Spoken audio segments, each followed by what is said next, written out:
Hello everyone, कैसे हैं आप सभी लोग। मैथ स्पेशल की क्लास में आप सभी लोग का स्वागत है। तो प्रॉफिट लॉस में आज हम लोग पढ़ने वाले हैं नेक्स्ट टॉपिक के बारे में। और बता दें यह क्लास यूट्यूब पर भी रहेगी और एप्लीकेशन पे भी रहेगी, ठीक है। तो सबसे पहले अगर हम बात करते हैं कि आज हम लोग पढ़ने वाले हैं दैट इज इक्वेशन या समीकरण वाले क्वेश्चन। इसमें दो टाइप के क्वेश्चन पूछे जाते हैं, एक इंटरचेंज वाले क्वेश्चन और एक नॉन इंटरचेंज वाले क्वेश्चन। सबसे पहले हम लोग टाइप नंबर फर्स्ट देखेंगे और फिर टाइप नंबर 2। तो सबसे पहले इसको स्टार्ट करने से पहले सबसे पहले मैं आपको बता दूं कि सबसे पहले इसका कॉन्सेप्ट क्या होता है। पहले अगर आप कॉन्सेप्ट को समझेंगे तो क्वेश्चन का आंसर मात्र 10 सेकंड में आप क्वेश्चन का आंसर आप क्या कर सकते हैं, निकाल सकते हैं, ठीक है। चलिए अब हम लोग सबसे पहले इसका कॉन्सेप्ट समझते हैं कि आखिर कॉन्सेप्ट है क्या, उसके बारे में हम सबसे पहले बात करते हैं। इंटरचेंज का मतलब क्या होता है, अदला बदली होता है। तो सबसे पहले अगर हम बात करें कॉन्सेप्ट क्या होता है, इसके बारे में हम थोड़ा सा बता दें आपको।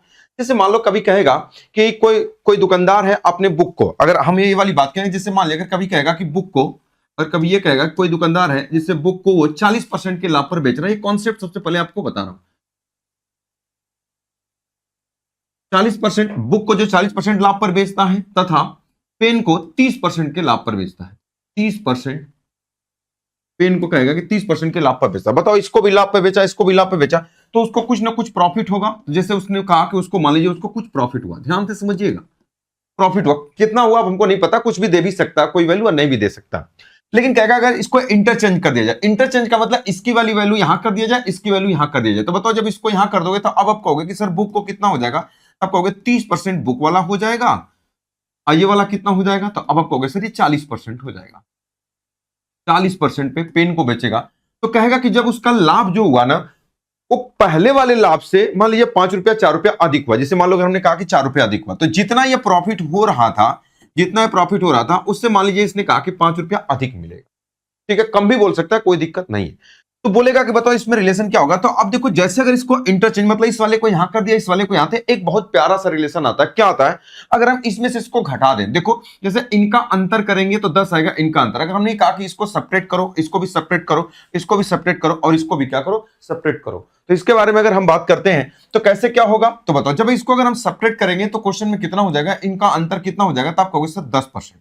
यानी अगर हमने ये कहा कि ये हो जाएगा 10%, क्या हो जाएगा, तो अब आप कहोगे कि 10% बुक हो जाएगा। यहां कितना हो जाएगा, माइनस, इसमें से घटेगा तो अब आप कहेंगे कि ये 10% क्या हो जाएगा, तब आप कहेंगे कि 10% ये पेन हो जाएगा। बराबर क्या होगा, तो देखो जब ये माइनस से ते वाली बात कट जाएगी तो बराबर यहां पर कितना हो जाएगा, तब आप कहेंगे सर ये -5 हो जाएगा। देखो ये माइनस प्लस वाला माइनस हो गया था। तो अगर हम कहें कि अगर यहां से अगर हम चीजें अगर माइनस ले लें तो आप कहोगे सर इसको खत्म कर सकते हैं, आप कहोगे बिल्कुल खत्म कर सकते हैं, या आप यहां कम भी कर सकते हो।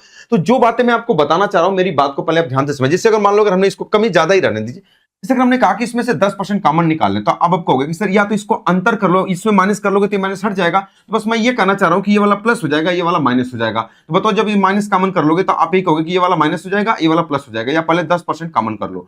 तो 10% जब आप कॉमन कर लोगे तो अब आप कहोगे कि सर ये बुक हो जाएगा, अब माइनस से क्या हो जाएगा, तो अब आप कहोगे सर ये पेन, अब बराबर कितना हो जाएगा, ये हो जाएगा माइनस। मैंने कहा कि माइनस कॉमन कर लो तो कहोगे ये इधर चला जाएगा, ये इधर चला जाएगा।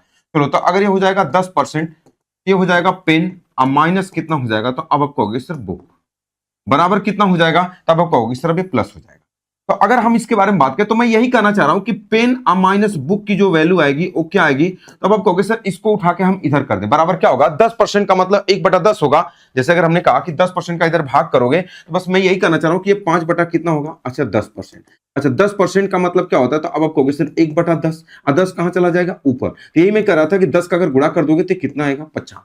तो मैं क्या बात आपको बताना चाह रहा हूं, मेरी बात को पहले ध्यान से समझिएगा। एक कंक्लूजन क्या निकल के आया, तो अब इसके बारे में हम थोड़ा सा बात करते हैं। बस मैं आपको यह बताना चाह रहा हूं कि कभी भी अगर ये वाली वैल्यू अगर इंटरचेंज हो तो आपको कुछ नहीं करना है। बताओ यहां पर कितने का अंतर है, आप कहोगे सर 10, यहां पर कितने का अंतर है 10, और इधर कितने का अंतर है, तो आप कहोगे सर 5। तो बस मैं ये कहना चाह रहा हूं ये 50 कैसे आएगा, इन दोनों का अंतर कैसे आएगा, तो बस मैं ये कहना चाह रहा हूं कि जो उधर का अंतर है तो आप कहोगे इधर का अंतर कितना है, तो आप कहोगे सर 10%। तो मैं बोल सकता हूं कि ये जो 10% का जो मान होगा ना वो कितने के बराबर होगा, तो इधर वाले का अंतर कितना है, तो आप कहोगे सर 5। तो मैं बोलूंगा इसका 100% कितना होगा, तो आप कहोगे सर 50। यानी आपने क्या समझा कि जो इधर वाला अंतर है और ये वाला जो अंतर है, ये दोनों का मान आपस में क्या होता है, बराबर होता है। क्या ये वाली बात सभी लोग समझ गए, आप कहोगे सर बिल्कुल समझ गए। बस मैं ये कहना चाह रहा हूं कि इधर वाला अंतर, जैसे अगर मैं कभी बोलूंगा डायरेक्टली अगर इसमें बुक और पेन का अगर अंतर निकालना होगा, इस अंतर का मतलब जो बड़ा होगा छोटे में से अंतर निकालना होगा। तो डायरेक्टली आप कैसे करोगे, तो इधर वाला अंतर कितना था, आप कहोगे सर 5। अब बटे ये किसका मान होगा, उधर वाले का मान, तो कितना हो जाएगा, आप कहोगे सर ये 10% का मान है।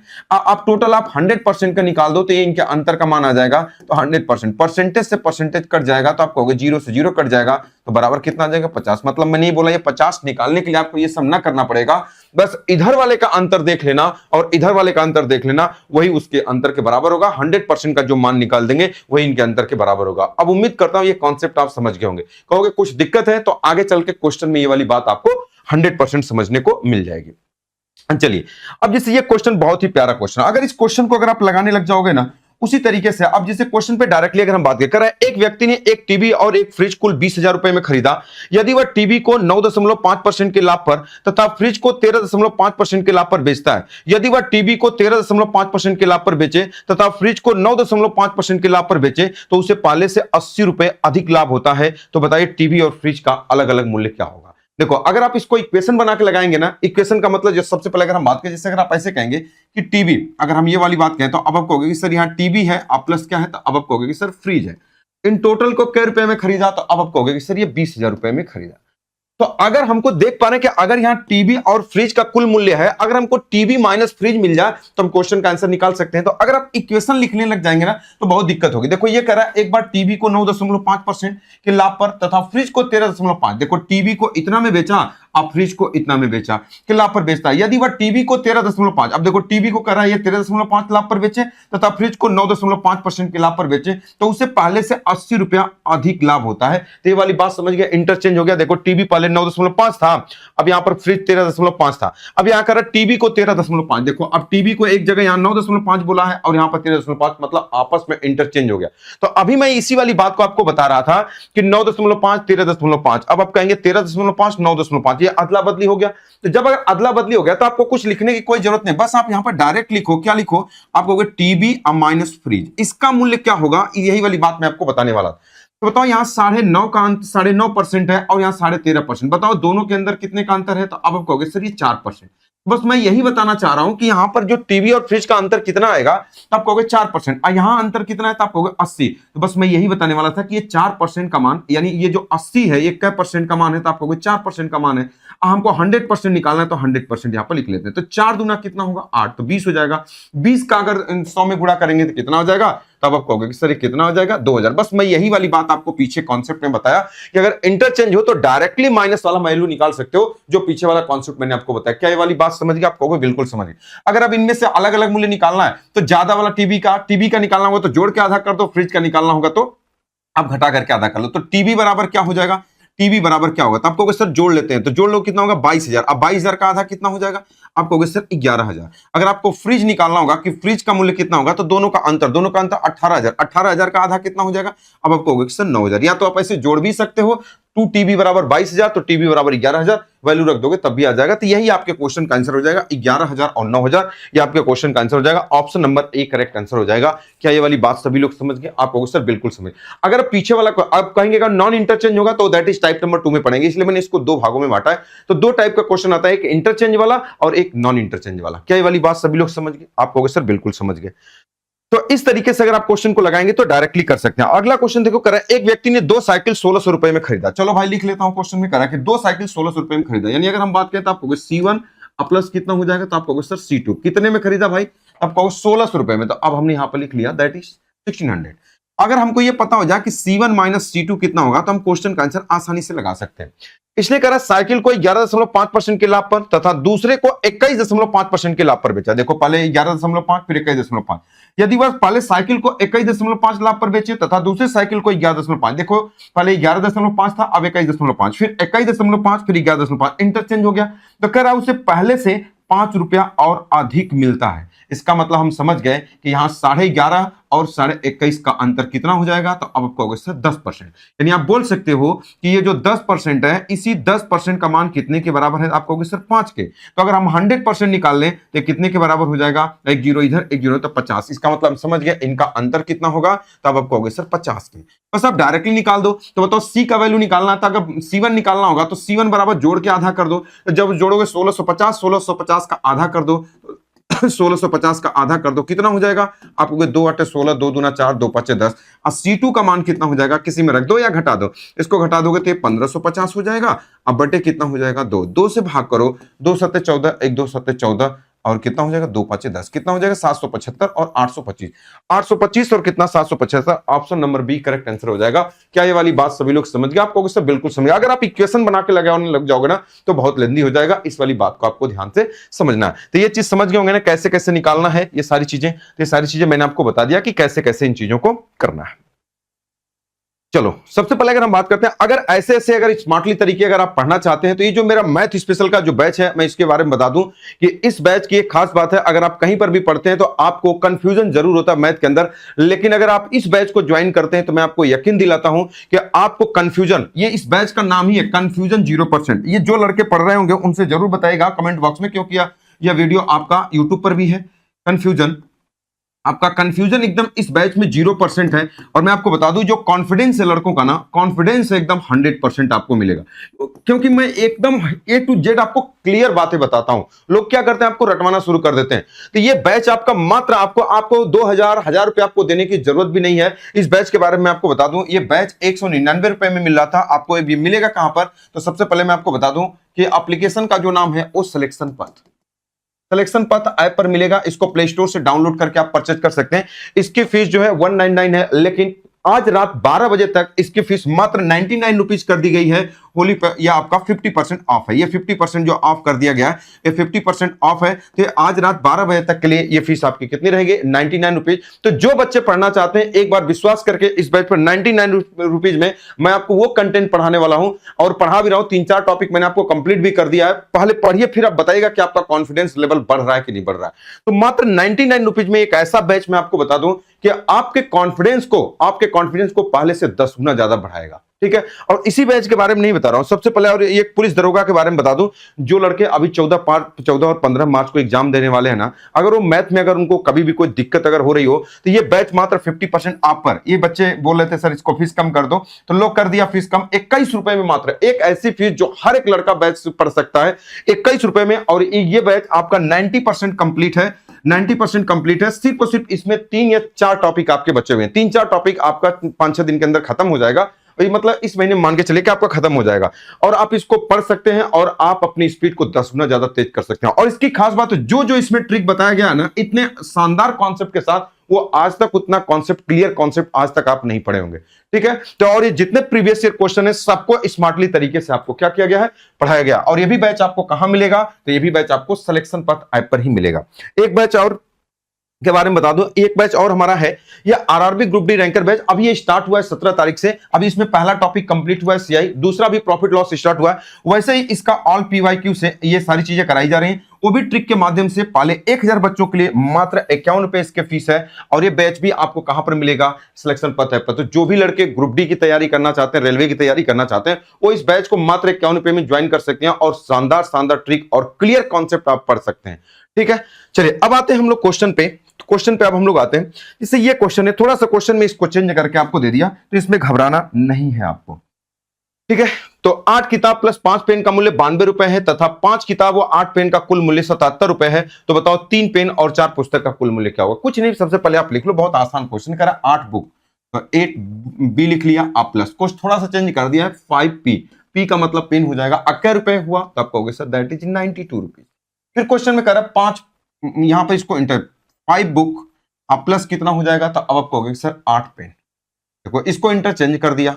अब क्वेश्चन में कह रहा कितना हो जाएगा? तब करो 77 रुपए।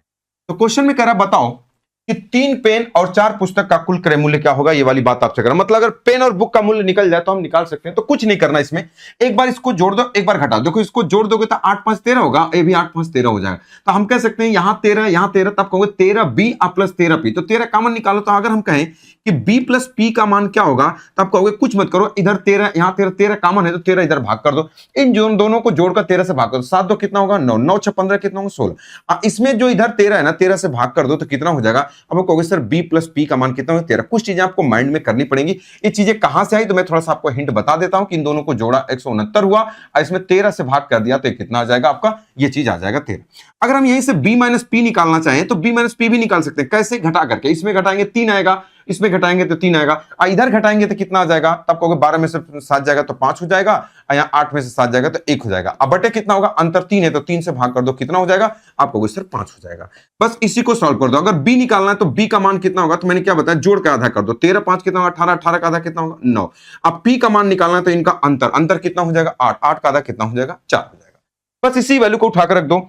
बुक का मान देखो, बुक यहां पर है तो बस यहीं पे उठा के रख दो, बुक कितना है तो 9 है, तो बुक का मतलब यहां पुस्तक है तो यहां पर 9 रख दो, और यहां पर पेन का मान 4 है तो यहां पर 4 रख दो, तो कितना हो जाएगा 4 3 12, 12 और 36 इन्हीं को जोड़ दो, तो आप कहोगे सर 4 3 12 हो जाएगा, और 9 चौका कितना हो जाएगा, आप कहोगे सर 36 हो जाएगा, तो कितना हो जाएगा, दैट इज 48, 48 रुपए हो जाएगा। तो बहुत आसान क्वेश्चन था, इसमें कोई ज्यादा दिमाग नहीं लगाना था, बस हमने क्या किया, एक बार इसको जोड़ दिया और एक बार घटा दिया, तो ये दोनों चीजें प्राप्त हो गई, बस यहां से बी और पी का मान निकाल लिया, डायरेक्टली यहां पर क्वेश्चन लगा दिया। क्या ये वाली बात समझ गए? तो ये था इंटरचेंज वाले क्वेश्चन, ये क्वेश्चन। एक होता है नॉन इंटरचेंज वाले, ये ज्यादातर क्वेश्चन आपके एग्जाम में देखने को मिलते हैं। अब आते हैं हम लोग नॉन इंटरचेंज, मतलब जिसमें अदला बदली ना हो, जिसमें वो चीजें अदला बदली ना हो, तो उसको आप कैसे करोगे उसके बारे में हम लोग बात करें। इसमें क्वेश्चन ज्यादातर देखने को मिला है आपके एग्जाम के अंदर। तो आते हैं टाइप नंबर 2 वाले क्वेश्चन पे। जैसे ये क्वेश्चन कह रहा है कि प्रियंका ने एक पेन 5% की हानि पर तथा एक किताब 15% के लाभ पर बेचती है, तो उसे 7 रुपए का लाभ होता है। यदि वह पेन को 5% के लाभ पर तथा पुस्तक को 10% के लाभ पर बेचे तो उसे 6 रुपए और अधिक लाभ होता है। इस वाली बात को ध्यान से समझना, 6 रुपए और अधिक लाभ होता है, तो बताइए किताब और पेन का अलग अलग मूल्य क्या होगा। ये वाली बात आपसे पूछ रहा है। क्वेश्चन कह रहा प्रियंका ने 5% की हानि पर एक किताब को, यानी किताब को कह रहा 5% हानि, तो हानि को माइनस के साथ लिखो, -5% किसको, तो अब आप कहोगे सर बुक को, बुक बोला। अब 15% के लाभ पर, तो हमने यहां पर लिख दिया दैट इज 15%, 15% के लाभ पर किसको बेचा, तो अब आप कहोगे कह रहा किसको, नहीं पेन यहां पर है भाई, 5% हानि पर पेन है, -5% पेन है। देखो यहां पर एक पेन को 5% की हानि पर तथा एक किताब को 15% के लाभ पर, मानी किताब को 15% के लाभ पर बेचती है बुक को, तो क्या होता है भाई इसको, तो उसे 7 रुपए का लाभ होता है। चलो यहां पर हमने लिख दिया, यहां पर कितना हुआ 7। अब क्वेश्चन में क्या कह रहा है, यदि 7 रुपए का लाभ, यदि वह पेन को 5% लाभ, अब इसको कह रहा है 5% लाभ पर, तो 5% पी लिखा, अब प्लस, फिर क्या कह रहा है, तथा पुस्तक को 10% के लाभ पर, यानी इसको 10% कितना हो जाएगा बुक, तो कह रहा उसे, अब ध्यान से समझना, ये कह रहा कि पर बेचे तो उसे 6 रुपए का और अधिक लाभ होता है। ये नहीं कि कुछ लड़के यहां पे 6 लिख देते हैं, बोला कि 6 रुपए का केवल लाभ बोलता, अधिक नहीं बोलता, तब हम ये चीज लिखते। बोला 6 रुपए का और अधिक लाभ होता है, और अधिक का मतलब क्या होता है कि 7 रुपए तो ही रहता है, इसमें इसको जोड़ देंगे तो 6 दूना 12, एक कितना हो जाएगा 13। अगर बोलता 6 रुपए का लाभ होता, अगर ये अधिक नहीं होता तो डायरेक्टली हम 6 लिख रहे होते, लेकिन अधिक बोला इसलिए हमने इसको यहां पर लिख दिया। दोनों का अलग अलग मूल्य बताओ। अब कुछ नहीं करना, बस इसी को सॉल्व कर दो। देखो ये इंटरचेंज नहीं है तो कैसे सॉल्व करोगे, अच्छा देखो यहां माइनस यहां प्लस, देखो ये दोनों कट जाएगा, अगर जोड़ दोगे तो ये दोनों आपस में क्या हो जाएंगे, कट जाएंगे। ये वाला इससे पूरा पूरा क्या हो जाएगा, कट जाएगा। क्या ये वाली बात सभी लोग समझ गए? तो इसको मैं काट रहा हूं बस ऐसे, ये पूरा कट जाएगा। जोड़ते हैं, जोड़ेंगे तो कट जाएगा, तो बताओ यहां कितना होगा, तो अब आप कहोगे सर ये हो जाएगा 25% बी। अब 25% बी का मान कितने के बराबर, इनको जोड़ देंगे 13 7 कितना होगा 20। अब देखो 25% का मतलब 1/4 होता है, 4 का इधर गुणा करोगे तो बताओ बी का मान कितना हो जाएगा, तो आपको 20 चौका कितना होगा 80। क्या ये वाली बात सभी लोग समझ पा रहे हो? देखो 25% का मतलब 1/4 बी होगा, अब बराबर 20 होगा, तो बी बराबर कितना हो जाएगा, तो 20 चौका कितना होगा 80। हमने कहा कि बी का मान तो हमने क्या निकाल दिया 80, तो बी का मान 80। देखो 80 इसी में दिया है, तो डायरेक्टली आप क्वेश्चन का आंसर आप लगा सकते हो, क्योंकि एक का निकला तो डायरेक्टली आप क्वेश्चन का आंसर आप क्या कर सकते हो, निकाल सकते हो। या तो आप इसका मान निकालना चाहते हो तो निकाल लो, कोई दिक्कत थोड़ी है। अगर 80 अगर कहीं पर उठा के अगर आप रख दोगे, इसी में उठा के रख दो, अगर बी का मान अगर इसी में उठा करके पुट कर दोगे, यहां पर उठा के पुट कर दो तो कितना हो जाएगा, तो आप यही कहोगे कि सर 5% पी आ प्लस। अगर 80 यहां रखोगे और 10% का मतलब 1/10, तो यहां 8 हो जाएगा और 8 इधर चला जाएगा, तो कितना हो जाएगा, तो आप कहोगे सर इस 5p का मान कितना हो जाएगा, तो अब आप कहोगे सर 5 हो जाएगा। बताओ p का मान कितना होगा, 5% का मतलब कितना होता है, तो आप कहोगे 1/20, 20 का इधर गुणा कर दोगे तो p का मान कितना हो जाएगा 100, तो p का मान 100 हो जाएगा। अब b का मान कितना हो जाएगा 80। तो उम्मीद करता हूं डायरेक्टली आप इस वाली बात को समझ गए। तो जब अगर एक कोई पूछेगा तो आप निकाल सकते हो, लेकिन जब एक ही में 80 आया था तो डायरेक्टली हमने देखा कि ये एक ही में, तो डायरेक्टली वहीं लगा देंगे, आगे करने की कोई जरूरत नहीं है। तो ये नॉन इंटरचेंज वाले होते हैं जो क्वेश्चन ऐसे होते हैं, और इसमें और अच्छे अच्छे क्वेश्चन आपको देखने को मिलेंगे। देखिए इस क्वेश्चन के बारे में बात कर रहे हैं, एक व्यक्ति एक मेज को 15% के लाभ पर तथा एक कुर्सी को 12% की हानि पर बेचता है, तो उसे 500 540 रुपए का लाभ होता है। अगर वह मेज को 12% की हानि पर तथा कुर्सी को 15% के लाभ पर बेचे तो उसे पूरे बिजनेस में न प्रॉफिट होता है न लॉस। देखो ये वाली लाइन ना बहुत इंपॉर्टेंट है, इसको मैंने पीछे भी आपको डिस्कस किया है पीछे वाले टॉपिक में कि न प्रॉफिट होता है न लॉस, इस वाले बात के बारे में बात करेंगे। तो बताइए मेज व कुर्सी का अलग अलग मूल्य क्या होगा। तो सबसे पहले अगर हम बातें करें, एक व्यक्ति एक मेज को 15% के लाभ पर, मेज का मतलब कह रहा है टेबल, टेबल को 15% के लाभ पर ये वाली बात कह रहा है कि बेच रहा है कि, तो यहां पर अगर मैं लिख दिया कि 15% किसको बेच रहा है तो आपका होगा सर टेबल को, दैट इज टी लिख दिया। अब फिर कह रहा है कितने पर, 12% की हानि पर, यहां पर हमने 12% लिख दिया। 12% किसको, सी को। तो कह रहा अगर ऐसा करने से आपको क्या मिलता है, तो कह रहा 540 रुपए, ये 540 रुपए हमने यहां पर लिख दिया। फिर क्वेश्चन क्या, अगर वह मेज को 12% की हानि पर, इसको 12% की हानि पर, अब देखो जैसे अगर ये वाली लाइन लिखोगे, अब इस वाली बात को बता रहा हूं, 12% हानि, जबकि ये लिखना नहीं, 12% हानि किसको, तब आप कर रहे हो कि मेज को, यानी दैट इज टेबल। अब प्लस इसको कितना, दूसरा वाला कितना है 15% के लाभ पर। तो जब 15% लाभ पर अगर आप चेयर को लिखोगे, कर नो प्रॉफिट नो लॉस का मतलब दैट इज क्या हो जाएगा, जीरो। अब देखो जब अगर ये चीजें बराबर है, तो जब अगर यह जीरो तो आप इसको उठा के इधर कर सकते हो, तो -12% टी, अब बराबर क्या होगा, तो इसको उठा के इधर करोगे तो -15% क्या हो जाएगा, सी। माइनस से माइनस कट जाएगा, परसेंटेज से परसेंटेज कट जाएगा, 3 चौका 12 और 3 पांचे 15, यानी अगर टी इधर रहने दो, सी को उठा के इधर कर दो तो ये 5 बटा कितना हो जाएगा, 4, यानी टेबल का मूल्य 4 है तो ये 5 है। इसको उठा के यहाँ पे पुट करोगे, लेकिन ये सब आपको नहीं करना। क्या करना है उसके बारे में थोड़ा सा बात करें। अगर इस चीज को नहीं करना चाहते हो, एक लाइन में बस इस चीज को सेट करना चाहते हो, तो कैसे करोगे। इस चीज का मतलब आपको पता होना चाहिए कि नो प्रॉफिट नो लॉस का मतलब, इसका मतलब क्या होता है, इसके बारे में हम थोड़ा सा बात करते हैं। देखो नो प्रॉफिट नो लॉस का मतलब क्या होता है, इस कॉन्सेप्ट को समझो। नो प्रॉफिट नो लॉस, इसका मतलब क्या होता है, इसके बारे में थोड़ा ध्यान से समझिए। इसका मतलब दो चीज होता है कि किसी वस्तु का सीपी और एसपी बराबर होगा। जिससे अगर आप कहेंगे कि हमें पूरे बिजनेस में ना प्रॉफिट हुआ ना लॉस, इस वाली लाइन का मतलब होता है कि हम जितने रुपए में खरीदेंगे उतना ही में बेचेंगे। दूसरी वाली बात, या तो आप इसी चीज को बोल सकते हो प्रॉफिट बराबर क्या होगा, लॉस। ये दोनों बातें होती हैं। जैसे अगर मैं आपको ये वाली बात बताऊं, जैसे मान लो अगर एक जगह अगर हमने सीपी लिखा और एक जगह हमने एसपी लिखा, जैसे मान लो किसी वस्तु को अगर हमने कहा कि 15 रुपए में आपने खरीदा, अब 25 रुपए का बेचा, चलो ठीक है। अब कहेंगे नो प्रॉफिट, अगर हमने कहा कि, अगर मान लीजिए कि अगर हमने यहाँ कहा कि 20 रुपए या 30 रुपए, अगर हमने कहा 30 रुपए में फिर बेच दिया, बताओ टोटल कितना हुआ, तो आपको सिर्फ 55 हुआ। तो मैंने बोला कि सीपी और एसपी बराबर करना होगा, 55 में बेचा तो 55 में खरीदना भी चाहिए। तो बताओ यहाँ पर कितना होगा, तो अब आपको कहोगे सर यहाँ पर कितना होगा, मैं हटा देता हूँ, ये 15 है तो यहाँ 55 है तो यहाँ कितना होगा, 40, तभी ना होगा। टोटल 55 रुपए में खरीदा, 55 रुपए में बेचा, तो सीपीएसपी बराबर होगा नो प्रॉफिट नो लॉस का मतलब। दूसरी वाली बात, अगर 15 रुपए की वस्तु को 25 रुपए में बेचा, यही इंपॉर्टेंट है, तो बताओ कै रुपए का प्रॉफिट हुआ, तो अब आप कहोगे सर 10 रुपए का प्रॉफिट हुआ। और यहाँ 40 रुपए की वस्तु को 30 रुपए में बेचा, तो कै रुपए का लॉस हुआ, आप कहोगे 10। यही मैं बताना चाह रहा था, ये प्रॉफिट और लॉस का मान बराबर होता है, या तो सीपी और एसपी का मान क्या होगा, बराबर। तो यही वाली बात, नो प्रॉफिट नो लॉस का मतलब दो चीज सीपी और एसपी बराबर, या तो प्रॉफिट और लॉस बराबर। अब कहोगे इस क्वेश्चन में इसको कैसे यूज करेंगे, अब उसके बारे में थोड़ा सा हम बात करते हैं। अब इस वाली बात पे आते हैं क्वेश्चन पे। अब देखो कह रहा है नो प्रॉफिट नो लॉस, इसका मतलब यही कह रहा है कि अगर वह मेज को 12% की हानि पर बेचे तथा कुर्सी को 15% के लाभ पर बेचे तो नो प्रॉफिट नो लॉस। इसका मतलब हम समझ गए कि टेबल के 12% के हानि का मान कुर्सी के 15% के मान के बराबर होगा, यानी टेबल को 12%, तो हम बोल सकते हैं कि टेबल का ये जो 12% है, ये 12% का मान बराबर, आप कहोगे 12% 12/100 भी लिखेंगे, लेकिन नहीं लिखेंगे क्योंकि दोनों जगह परसेंटेज बराबर। चेयर के कितना हो जाएगा, तो अब आप कहोगे सर 15%, वही जो मैं पहले लिख रहा था उसको उधर कर रहा था क्योंकि जीरो था। तो इसी को सॉल्व करो तो टी बाई कितना हो जाएगा, टी बाई सी बराबर, टी बाई सी कितना हो जाएगा, आप इसको काट लो तो 3 चौका 12 हो जाएगा और 3 5 कितना होगा 15। तो टी यही रहने दिया, सी को उठा के इधर, तो ये 5 बटा कितना होगा 4, यानी कि टेबल का मूल्य 4 यूनिट है तो कुर्सी का कितना है, तो आप कहोगे सर 5 यूनिट। यहां पर ऐसे लिख देना, टी बाई कितना है, आप कहोगे सर सी है। हमको इसी का मान 5 यूनिट का मान और किसके कितने यूनिट का मान निकालना, 4। अब हमको ये वाली बात समझना है कि अब हमको 1 यूनिट का मान पता चल जाएगा तो हम 5-4 यूनिट का मान निकालेंगे। अब इसको निकालने के लिए अब इसका टी का मान क्या है, 5। अब बस टी की जगह आप यहां पर 5 पुट कर दो, 80 का मान कितना 4, बस आप यहां पे 4 पुट कर दो। तो देखो होगा कितना, अब थोड़ा ध्यान से समझना, 15 5 75, अब 12 चौक 48, तो 75% में से अगर 48% घटा दोगे तो आप क्या कहोगे, दैट इज कितना आएगा 70%। ध्यान से समझना आप, इसका मान कितने के बराबर है, तो अब आप कहोगे सर 540 के बराबर। तो बताओ 1% का मान कितने के बराबर होगा, तो आप कहोगे सर 1% का मान बराबर हो जाएगा 27 दूना 54, ये हो जाएगा 20।